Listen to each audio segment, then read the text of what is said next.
Welcome to the Happy in the Mess podcast. We are your hosts, Marlena, Sherry, and Matthew. We are therapists and coaches, and we want to share our own stories with you, as well as the wisdom, insights, and tips we've learned along the way. Thanks for tuning in to this episode.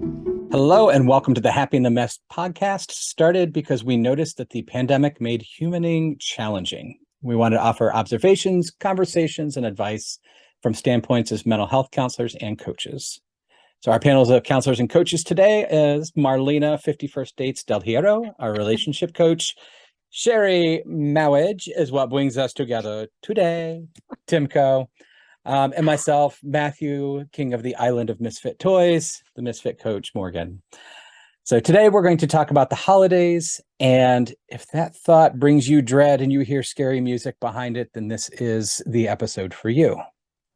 But before we delve into that, before we learn to manage this huge emotion, I want to take a second, get to know the coaches a little bit more. So I have a question about when it comes to the holidays. Do you have any favorite traditions or things that you actually look forward to? And Marlena will let you kick it off. Sure. I actually love Thanksgiving. I sort of like that it's not like a gift holiday and that it's really about eating a lot of good food and doing a whole lot of nothing. And it can be celebrated well, and like with either family or friends. Like used to have a lot of Friendsgivings. So I just love the down quality of that day. And it, to me, doesn't have a whole lot of pressure unless you're the one hosting and cooking it all. But hopefully you're just participating with the dish. That's So awesome. I love that holiday. Absolutely. Favorite food? Follow-up question. Ooh, favorite food of that holiday? I have to say it's a green bean casserole. Very simple, but oh man, such a comfort food for me. And I just love that it's a day about gratitude, or at least we've, made it about that. And to me, that's always a feel good quality, feel good emotion. Absolutely. That's awesome. So how about you, Sherry? What's your favorite holiday tradition?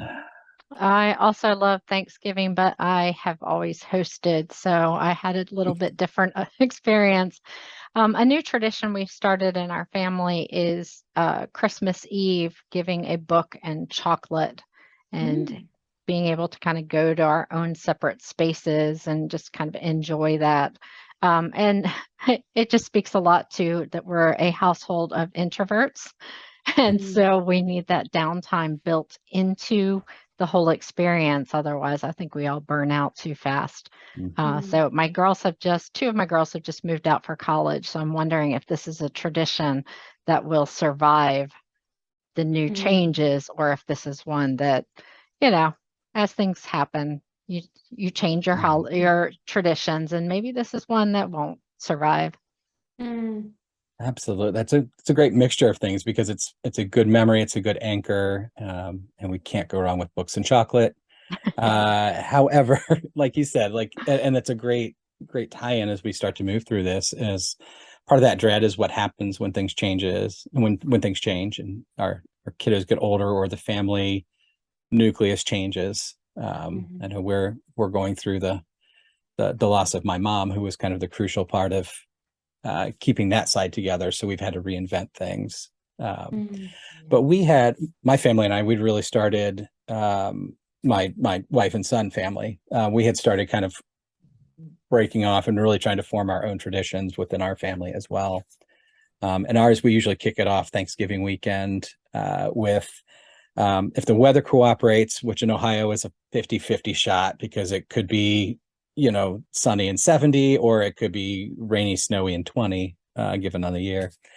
But we'll decorate the outside of the house, and I go full Clark Griswold if I can. And then, if not, regardless, we carve out some time in the evening, and we always decorate our Christmas tree. And I love our Christmas tree because it's this hodgepodge of ornaments dating back to when I was a kid. My wife was a child. We have our son's first ultrasound picture. So there's group things. So it's a beautifully ugly tree. There's no theme to it. It's just whatever's on there. The theme is us. And we always watch the Muppet Christmas Carol. And I love the Christmas Carol in general, and the Muppet version just sits with me so well. So we the enjoyed that. So lovely. The Muppet Christmas Carol is part of my Thanksgiving as well. I've always watched it on Thanksgiving while I was preparing. And I don't know how that got to be part of that tradition, but it is absolutely one of mine. That's awesome. Hopefully we'll get royalties from Frank Oz and the crew here on that one, but yeah. Yeah, seriously. That's lovely. Oh, so Sherry, you kind of mentioned like there's like, and I heard it and you really, really loudly that there's a dread that comes up. And so as we coach people and as we work with people, maybe some of your observations, why do we have this holiday dread? Where does it come from? As I was thinking about this episode today, I was trying to pinpoint where it starts and where it ends. And for me, we have two October birthdays, followed by Thanksgiving, and then Christmas and New Year. And then we have another family uh, birthday that falls on Valentine's Day. And you know, I hate Wow. to say that like we get to January and I've kind of had enough. Um, so in terms of that dread, the holidays take so much energy. They take so much forethought and planning. It's like I saw this a few years ago. It's like having your regular life and then adding a part-time job to get Mhm. everything to fall into place, especially when you have kids. So I do love the holidays, but I also recognize that it is just a mad dash to get everything done and and create that specialness for other people. Mm. Yeah, that, Just to piggyback on what Sherry said, I think they are a lot of work. And I don't know if that is the product, the result of capitalism or what, that there's this idea that we need to prepare and do things for them rather than take a break, which is what I feel like they ought to be, is a break. But instead, they end up being a whole ton of work, either because you have to buy presents or you have to decorate the house or you have to buy the plane tickets, and they become this just also huge expense a lot of mhm. times. And I think that that's a lot of pressure for people. I think for the people that I work with, sometimes the holidays feels like this expectation to perform or be with family they don't really want to be with, and or put up with behaviors that they put up with for so long, especially my people who are, you know, recovering from drugs and alcohol. They may have to go back into a family system where that's still very present, and it becomes a huge source of anxiety and preparation. How am I going to say no? How am I going to keep my wits and my sobriety about me in the midst of this? I think for all of us, it's really hard to not fall back into that role that you were in as a child. And, we can be highly successful and manage everything and then go back home. And it's like you're the screw up who always, I don't know, missed the cues or whatever that childhood Mm-hmm. Mhm. role was. And it's just really hard to like not fall into that. Mhm. Mm-hmm. You're always a 15-year-old in your mother's house, like, yeah, it's really hard to feel like you've grown up or be recognized for being the grown up that you are. And sibling wise, those sibling relationships, it's very hard to change those. And it can be really draining to go back into a role that you've broken out of or grown out of. Mm-hmm. Yeah, absolutely. Absolutely. Yeah. Reminds my wife is the fifth of seven children, Wow. with 20 some odd years between them, and the baby is still the baby. And it's very fascinating looking at it from an outside perspective. Even though I've been with the family 25 years, you watch grow, but that what you said, that sibling relationship stays the same. And it, Mm-hmm. yeah, absolutely, I can see where it creates that kind of dread. So, Mm-hmm. so I heard really in here that the dread comes from the roles. I love that idea of the roles that we play and maybe being forced back into that. I Mm-hmm. also heard one of my favorite keywords to deal with here is the shoulds. Mm-hmm. And we were talking about this, but on our pre-show wrapping as well.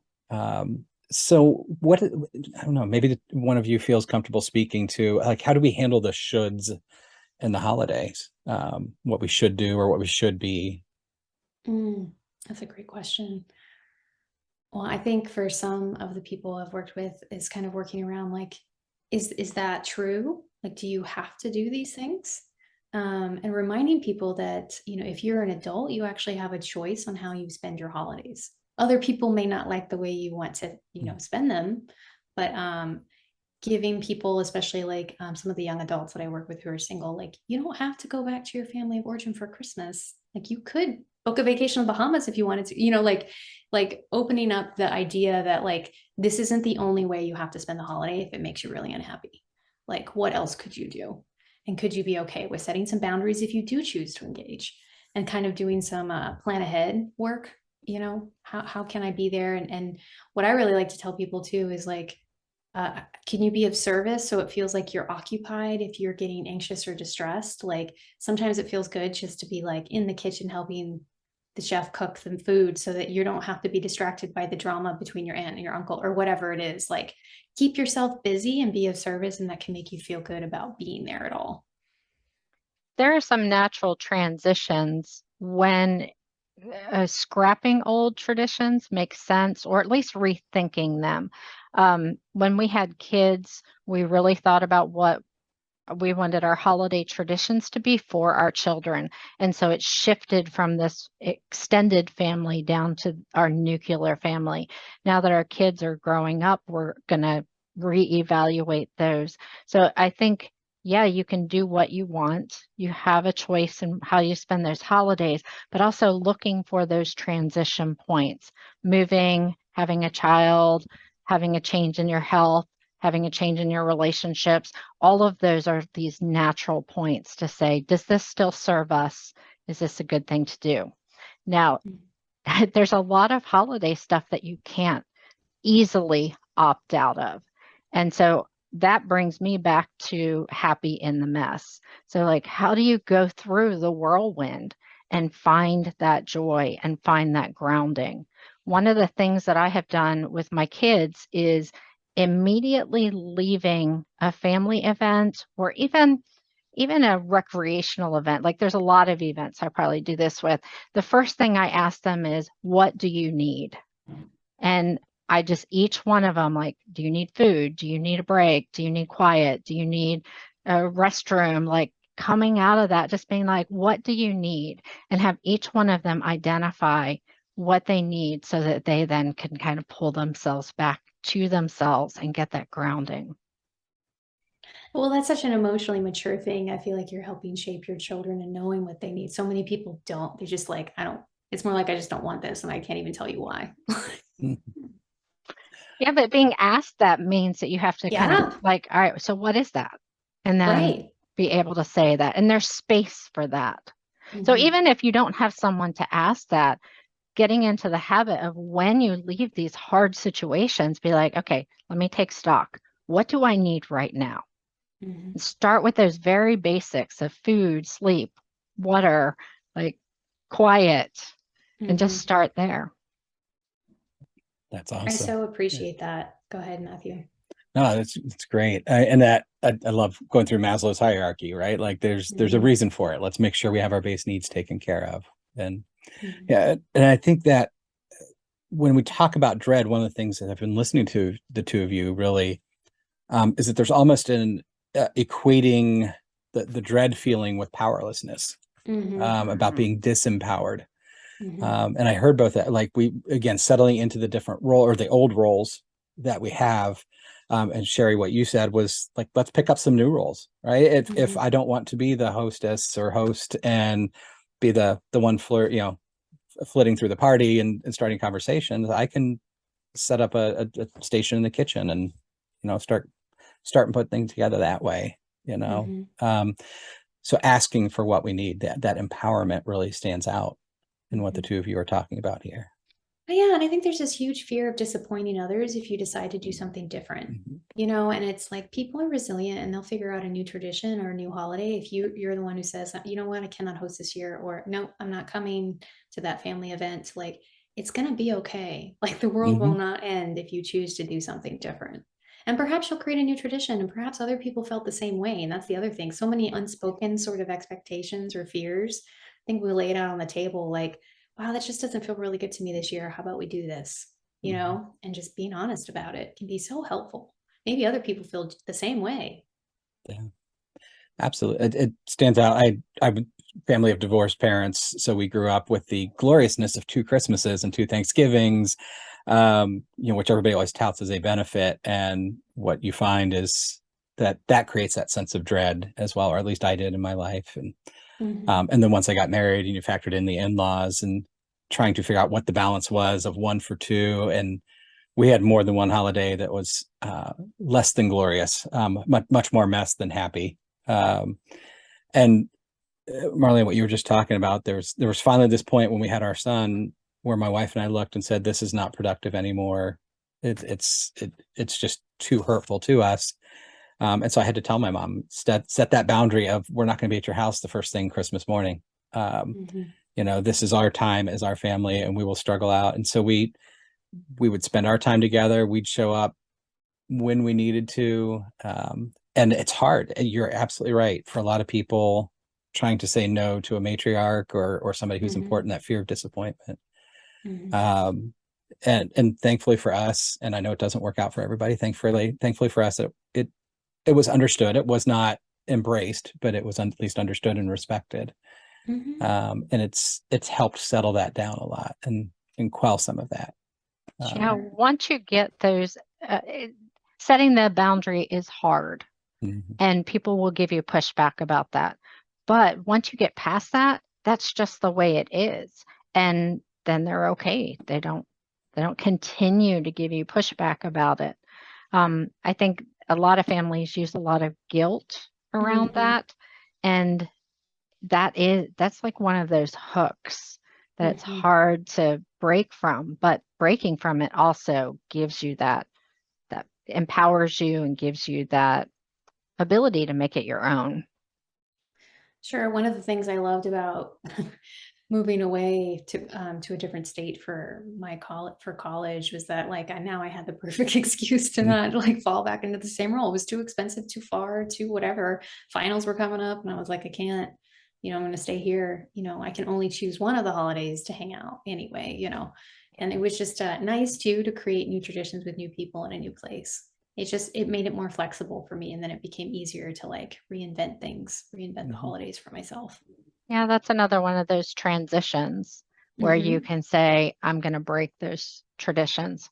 So I'm going to pull us back to surviving what we do need to live in, because I think that for a lot of people, those family events are, they're not all bad.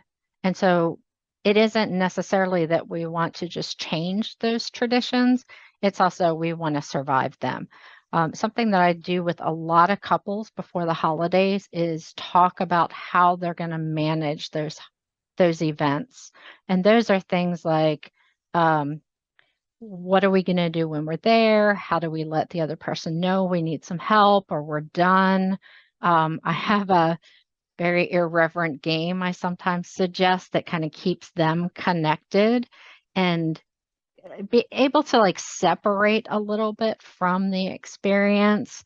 All right. Well, I guess I'll share it. It is irreverent, and I always have to caveat it that way.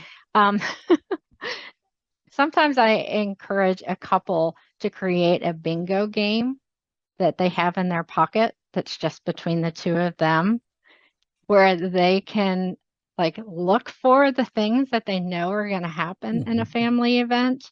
Yep. Nice. And it really takes a lot of pressure off the situation and lets them feel connected with each other. And it also helps them think about the situation ahead of time. Because if you know there's going to be a bad interaction, if you know there's going to be a critical statement, and you're tracking it because you're crossing it off of your bingo card, it helps you not react to that person in that moment the same way. I love that. And it's so humorous. And then you're just waiting for the bad things to happen in a humorous way so you can win your bingo game. Right. I know. And it's not a good idea. It's a terrible, terrible idea. I love but it works so well. The association is fun. I can just see, Uncle Fred complains about whatever's on TV and somebody jumps up and says bingo. And, it's like, No. Just You kidding. cannot bring attention to it, because if other people know that you're doing this, it's a little disrespectful. It's happy, and the mess is what it is. I mean, what you're describing, Sherry, is you embrace the suck, you embrace Mhm. those little bits, because I think that, again, that dread, that powerlessness, there's so much that we can't control, Mhm. right? But I can control my actions, and Mhm. so I think making that game out of it's phenomenal, because it lets that feeling hit and ride and it creates a more positive association with it than Mhm. like, oh, here we go again, right? It's all Mhm. about mindset. It's a mindset shift. So I appreciate the Absolutely. caveat, but I think it's, it I think a lot of times we even do it unconsciously, but to bring it to the forefront is great.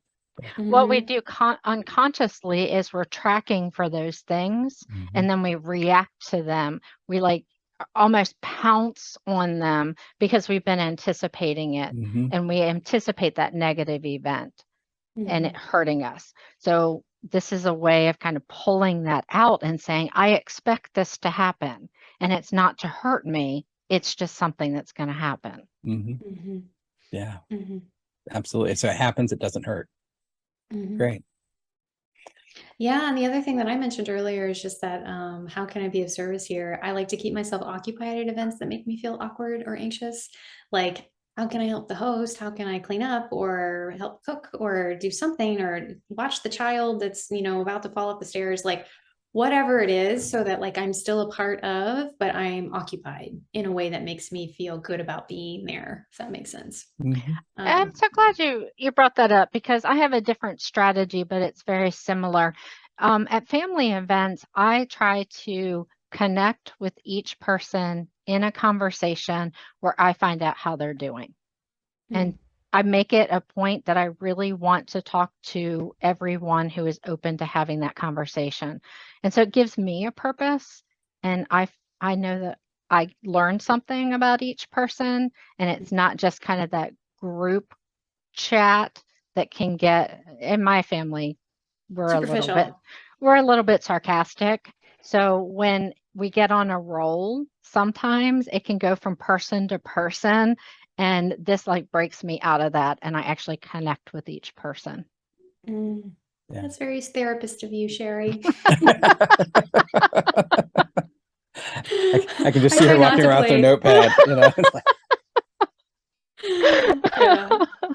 oh, that's great. I think maybe the one thing I would even add to it, from now, mine is from the high point, or from the point of a highly sensitive person. And again, 5 of 7 kids at my wife's family, or seven kids at my wife's family, all married, all have grandkids. They basically rent out half the county in order to get together. And for me, a lot of my dread has helped by having an escape clause. Hmm. And at some point, and I can just promise you it happens, I get overwhelmed, overstimulated. I love that idea, Sherry, of the one-on-one, because I think that does help to manage some of that, because it pulls our focus in. But I know for me, at some point, it gets out there. I also have 2 brother-in-laws who are lawyers, and they make a sport out of arguing. Mm, And if they can make you cry, they get points on their bingo card, because I'm pretty sure that's part of what they do. mm, Oh, So, that's awful. so for me, it literally, I've got my survival backpack with me. I've got whatever books I'm working on. I usually have my, some devices, and I've always got ear stuff to help with the sound sensitivity.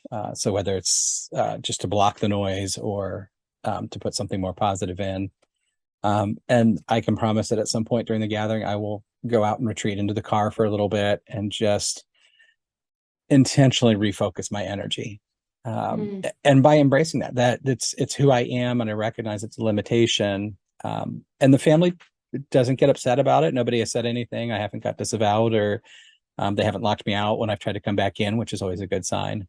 Um, mhm. so I think, again, that it goes back to, it speaks to, dread is counteracted by empowerment. Whatever we need. Sherry, I love your question. Right, that's the basic thing right there, is what do we need? Yes, and I would add my own set of keys. Mm. If we're not at my house, like I have my own vehicle, my own ride, so I can Yes. remove myself when I need to, because Mhm. oh, nothing feels so disempowering to me as in being stuck at someone's house with no vehicle. Mhm. Yeah. Now that there's Uber, thankfully, we at least have that extra level. That's true. Not that we That's true. sponsor, not sponsored by Uber, but again, if they want to throw some money our way, that's okay.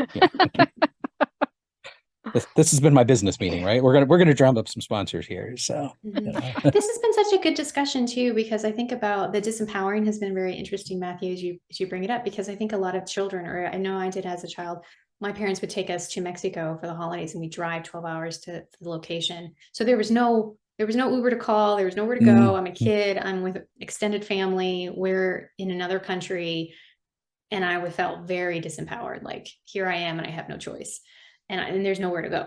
And remembering that, like, as an adult, I have a choice today, and I don't have to. That feeling can come back, but that's like, is the past really past? And like noticing that the current experience, my present experience, is not my past experience. Like, I don't have to be stuck in that feeling, if that makes sense. That it's not like that anymore today. And even if it were, I'd have more resources because I'm an adult. And remembering, oh yes, I'm an adult and I have resources. Like, I can cope differently in it. This is not the same thing. Those feelings get imprinted on us, though. They do. If you grew up with a family that always got into an argument on a particular holiday, like that holiday is going to carry that that feeling. And I don't know, like letting go of it, but more importantly, like recognizing it and acknowledging it and being like, okay, but that's not what this is today. Exactly. Yeah, that's awesome. It's just that internal struggle or internal focus that I can break out of this, and And tremendous. recognizing my feelings may be exacerbated by what happened in the past, and like recognizing like perhaps they're out of proportion to what's happening now, and like just taking like a little like step back from my own feelings. Like, oh, is this matching? And what can I do to change it? Do the feelings fit the facts, as we say in GBT? Yeah. Marlene, I think this is a good question for you because when I think of EMDR, I think of it as letting go or breaking loose some of those. Can you talk at all about if you really feel like that feeling is like really stuck there? What are the things to release that?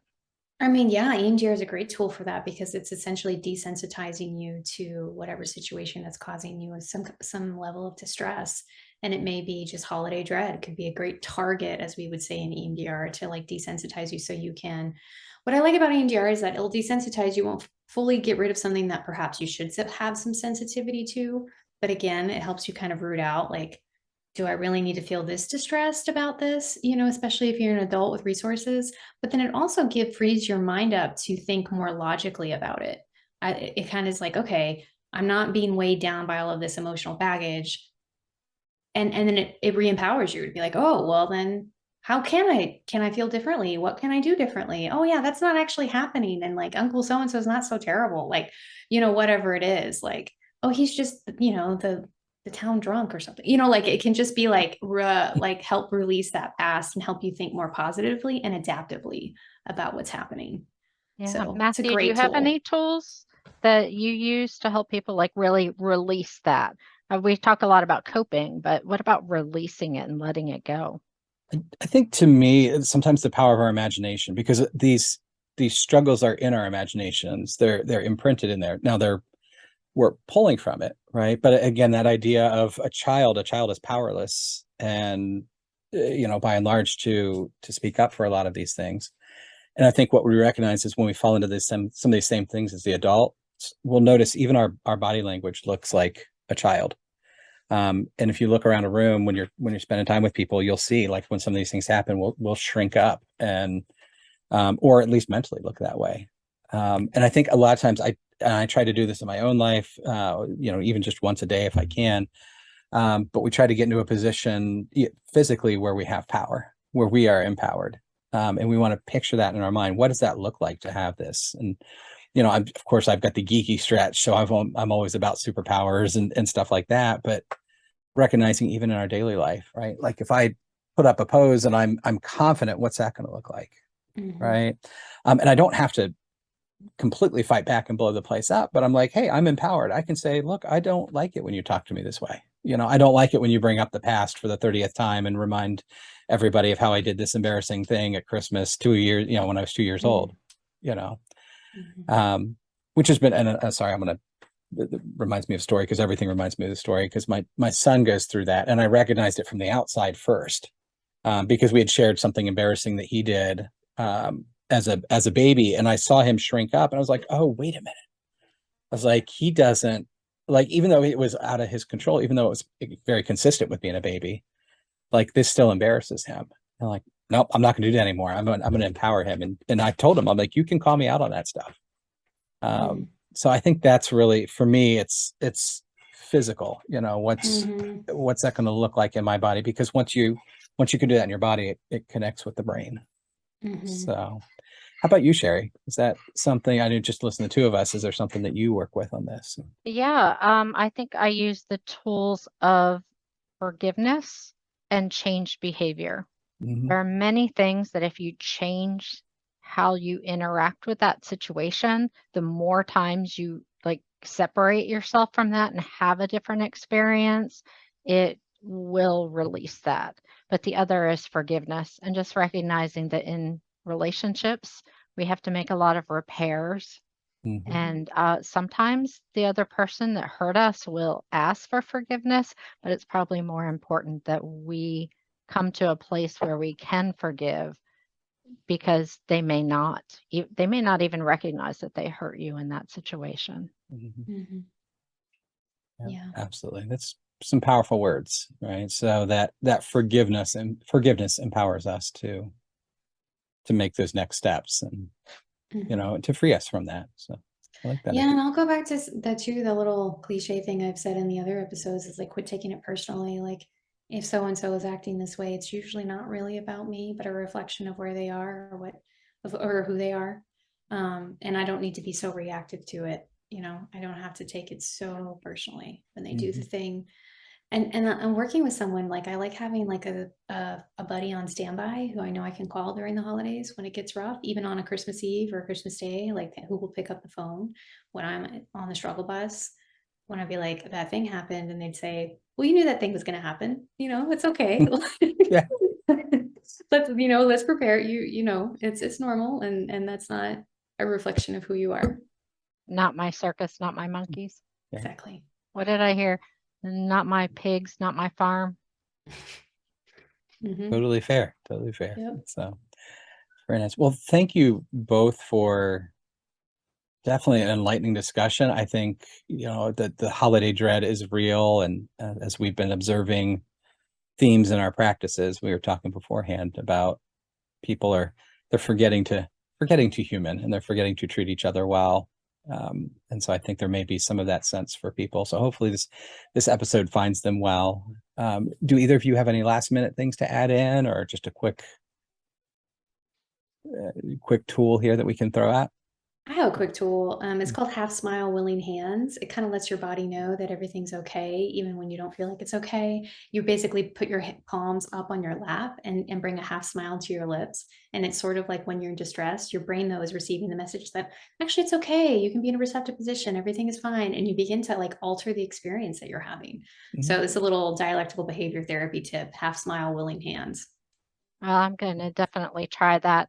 I was thinking that it's normal to have a mix of emotions, that it's okay to dread the holidays, but also to find the joy where it exists. And even just to allow for there to be boring times. Like all of that can be all mixed together, and that's okay. That's the experience. That's life. Absolutely embracing it. Those are both phenomenal things. And so hopefully listeners they're getting a great toolbox from you two and from us just here. So some of that idea of, changing our roles, connecting with each person, doing the various poses of things, just being able to let stuff go, forgiveness. All of these are great tools, none of which are the silver bullet, but the goal is, as people listen, they can just grab some of these things and mull it over, try to use it and see how it works. So if people are wanting to work with you further, or one-on-one in a coaching or within your programs, what do you have going on in your stuff, Marlena? You can go to coachmarlena.com, and if you sign up for my free resources, you'll actually get to a page where you can book a consult call with me, or you can just contact me on any of the socials at Coach Marlena for that. I do a lot of EMDR work, which might be necessary for some people near the holidays to desensitize them to what's going on. Absolutely. We need to make that a whole episode to talk about, or at least part of one, because I think Yeah. it's a great tool to use. So, Mhm. Sherry, what about you? People can find me at sherrytimko.com. If you sign up for my freebie, it's about relationship habits, but you also get the weekly digest. And in it, I give a lot of these tips about how to say things differently or how to take things and how to interact with your partner and even in other relationships to really shift them. That's awesome. What a great opportunity, and And you, especially for Matthew? people who need it. I am at the Misfit Refuge, not the misfitrefuge.com. Also my full name, MatthewEMorgan.com. Right now we've put out just about a 16-page workbook, really practical, on things that neurodivergent folks can fall into, and really trying to remove some of the shame around the fact that we're different, which can be a big help around the holidays. And that's completely free. So you can go to my website and grab that way. So, Awesome. well, Yeah. thank you both. And on behalf of Happy in the Mess, we encourage everybody to continue being happy in their mess, especially through the holidays. Next week, we are going to talk about coping with disruption of the holidays, unless we find something that spurs our attention a little bit more. But coping with some of that disruption can be a big thing. So we look forward to talking to you. Feel free to throw questions our way, and we will see you all next Thursday. Bye now.